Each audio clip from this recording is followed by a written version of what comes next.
More sexual assault allegations came out this week against former Representative Eric Swalwell. Multiple women have now accused him of sexual assault or misconduct. He has repeatedly denied all accusations.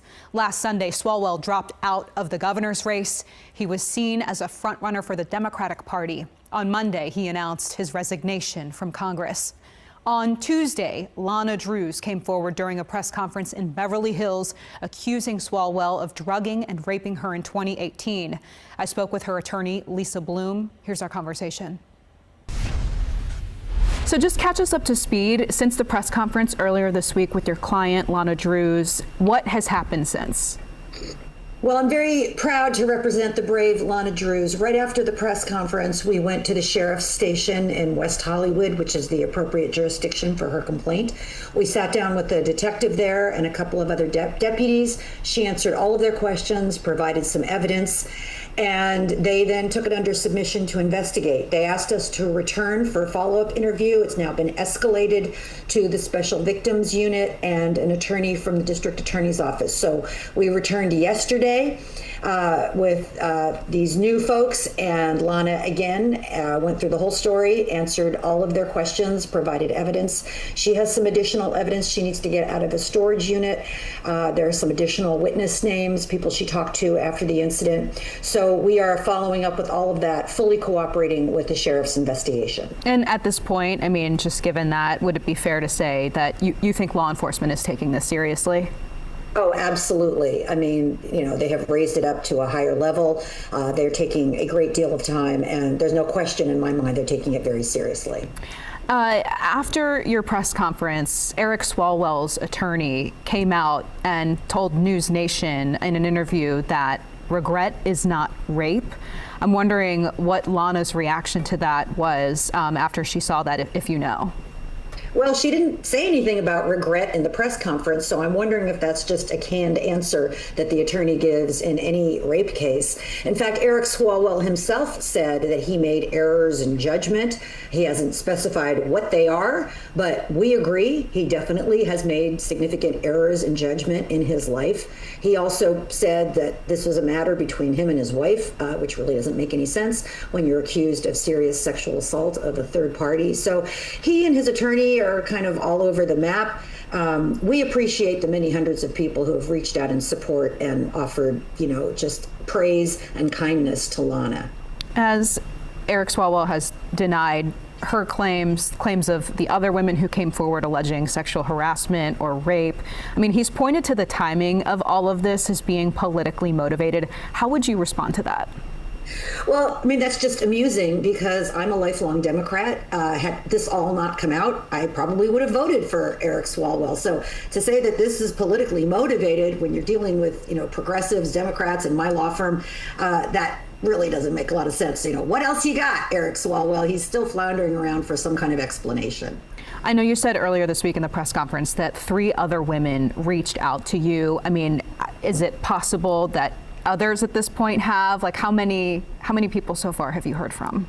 Yeah, that number is now 4, and I haven't even really checked my messages yet this morning. So I expect that number will continue to rise, and we're talking to them. I'm not ready to speak publicly about their claims. I'm not authorized to do that, but we expect more people to reach out. In addition, a witness has reached out to me, so we really appreciate that.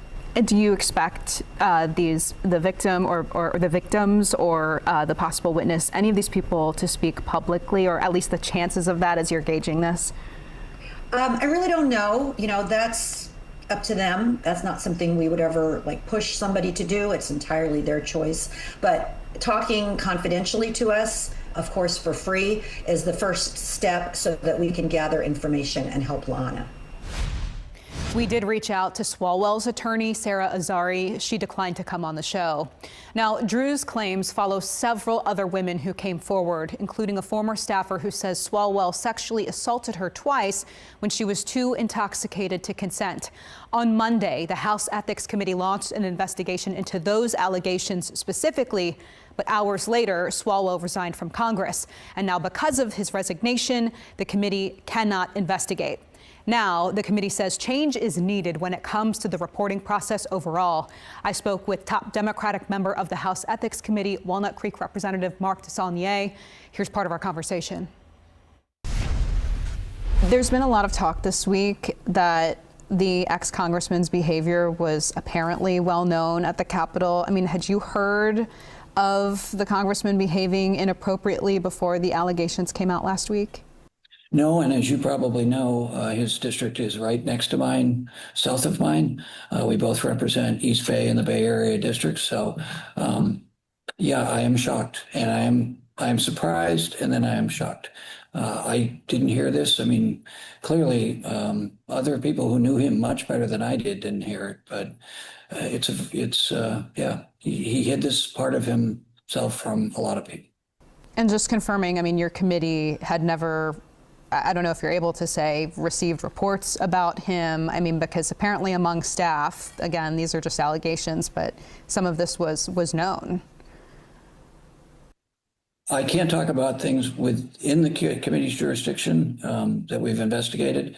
There's a process here that we clearly have to look at about how people report these incidents so that they feel protected, and there's due process, and accusers get their due process, but there are consequences for people once it's determined that they did these awful things. So we've got a lot of work to do in the House, and I'm going to be part of that, of fixing our system.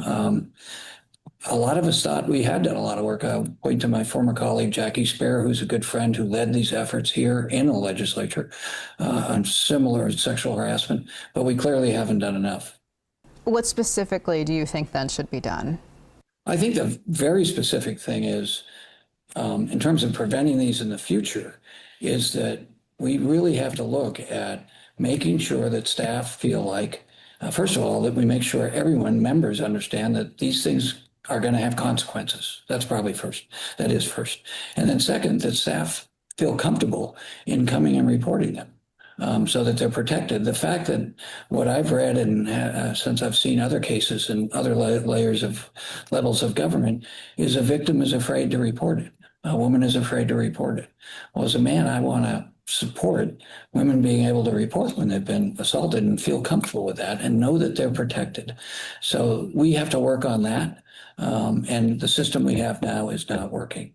And part of that is making sure all of us know what the process is and making sure members and everyone understands that this level of behavior is completely unacceptable. And there should be very, very serious consequences for anything remotely coming under this. Anyone who does this, if it's true, should obviously be in jail and shouldn't be working in these kind of positions of power.